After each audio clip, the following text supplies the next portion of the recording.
Hello दोस्तों आज हम ऐसे 10 पॉइंट के बारे में बात करने वाले हैं। जैसे अगर इन फ्यूचर अगर आप लोन लेने के लिए सोच रहे हो और आपका करंट कोई लोन चल रहा है, तो अगर आप ये गलतियां करते हो तो फ्यूचर में आपको कभी भी लोन लेने के लिए आप जाओगे तो आपका केस रिजेक्ट हो सकता है। दोस्तों मेरा नाम है अमित गुप्ता। दोस्तों मैं फाइनेंस और लोन सेक्टर में 4 साल से काम कर रहा हूँ। दोस्तों मैंने बहुत से मेरे कस्टमर को लोन लेने में उनको मैंने हेल्प किया है, उनको गाइड किया है। तो इसके लिए मैंने ये चैनल बनाया है जिससे आपको मैं लोन के बारे में, फाइनेंस के बारे में आपको गाइड कर सकूँ।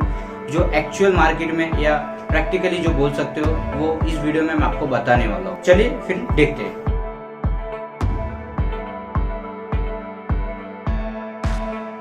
फर्स्ट पॉइंट मैं आपको ये बताना चाहता हूँ। फर्स्ट, अगर कोई भी एक कस्टमर हम बोल सकते हैं जो फर्स्ट टाइम लोन लेने के लिए सोच रहा है, तो उसमें क्या होता है कि अगर आपका सैलरी अकाउंट है और उसमें आप सैलरी अकाउंट में अगर आपकी सैलरी प्रॉपर आ रही है, बट आप क्या करते हो सैलरी आने के बाद आप पूरा अमाउंट बोल सकते हो कि आपकी पूरी सैलरी है तो आपने पूरे अकाउंट से अपनी पूरी अमाउंट निकाल लेते हो। उसमें आप बैलेंस बोल सकते हो कि आप 1 रुपया 10 रुपया लाइक अगर जीरो बैलेंस रखते हो तो उससे अगर आप पहली बार आप लोन अप्लाई करते हो तो उससे भी आपका केस रिजेक्ट होता है, क्योंकि आप लो बैलेंस मेंटेन करते हो।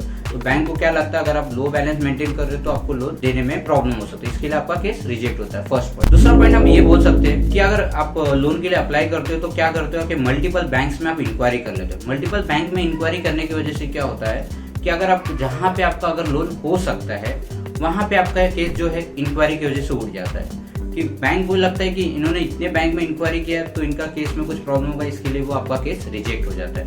थर्ड पॉइंट हम ये बोल सकते हैं कि अगर आप क्रेडिट कार्ड यूज करते हो, जो भी हम बोल सकते हैं कि आपका लिमिट रहता है, वो अगर आप 100% यूज करते हो तो उससे भी आपका केस रिजेक्ट हो जाता है। तो इसके लिए आप ध्यान दीजिएगा कि आपका जो भी क्रेडिट कार्ड है उसमें आप 75% आपका लिमिट यूज करिए, जिससे आपके सिविल पे इम्पैक्ट ना हो। फोर्थ पॉइंट हम ये बोल सकते हैं कि अगर आपने कभी लोन लाइफ में लिया नहीं है तो इससे क्या होता है कि आपका जो सिविल होता है वो -1 होता है। बैंक जब आप अप्लाई करते हो तो आपका सिविल जो होता है -1 दिखने की वजह से आपको बैंक लोन नहीं देती है। तो इसके लिए मैं आपको ये आइडिया देना चाहता हूँ कि अगर आप कोई भी लोन के लिए अप्लाई करना चाहते हो तो उसमें आप कोई भी एक छोटा मोटा कंज्यूमर लोन ले लीजिए, जिससे आपका एक सिविल ट्रैक बन जाए। इन फ्यूचर आप कभी भी लोन के लिए अप्लाई करें तो आपको बैंक इजीली लोन दे दे। फिफ्थ पॉइंट हम ये बोल सकते हैं कि आप मल्टीपल कोई भी छोटे मोटे ऐप से लोन लेते हो, मल्टीपल स्मॉल लोन लेते हो, जिससे आपके छोटे मोटे लोन लेने की वजह से आपके ऑब्लिगेशन बहुत ज्यादा बढ़ जाते हैं। ऑब्लिगेशन बढ़ने की वजह से अगर आप कोई भी बड़े अमाउंट के लिए आप लोन के लिए अप्लाई करते हो तो ये छोटे मोटे लोन की वजह से आपका केस रिजेक्ट होता है। 6 पॉइंट हम ये बोल सकते हैं, अगर आप कोई भी लोन लेते हो,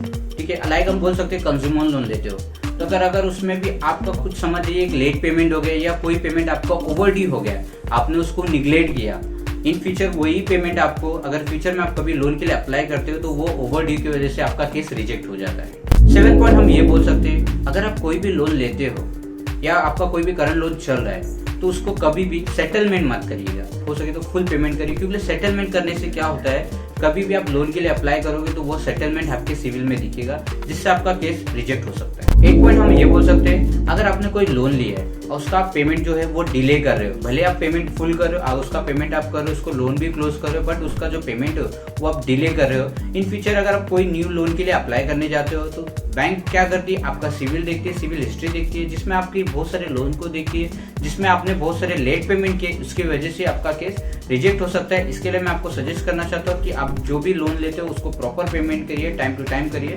जिससे आपका लोन पास हो सके। 9 पॉइंट हम ये बोल सकते हैं, अगर आप किसी को भी गारंटर बनते हो तो गारंटर बनने से आप जरूर एक बार ये जरूर सोचिएगा कि अगर कोई जो पर्सन है सामने वाला, अगर आप उनको गारंटर बनते हो, अगर वो लोन लेते हैं और अगर वो पेमेंट प्रॉपर नहीं करते हैं तो इससे आपका भी सिविल इम्पैक्ट हो सकता है। तो इसके लिए मैं आपको सजेस्ट करूंगा कि कभी भी आप गारंटर बनते हो तो ऐसे पर्सन का बनिए जिससे आप वो प्रॉपर पेमेंट कर सके, जिससे आपके सिविल पे इम्पैक्ट ना हो। 10 पॉइंट हम ये बोल सकते हैं कि अगर आप देखते हो मल्टीपल लोन लेते हो, लाइक अगर आपके हम बोल सकते हैं कि इसमें आपकी एलिजिबिलिटी है 2 लाख की, बट आप क्या करते हो कि मल्टीपल बैंक से आप ले लेते हो लोन, लाइक अगर एक बैंक से 2 लाख तो दूसरे बैंक से 2 लाख, ऐसे करके आपने 4 लाख ले लिया।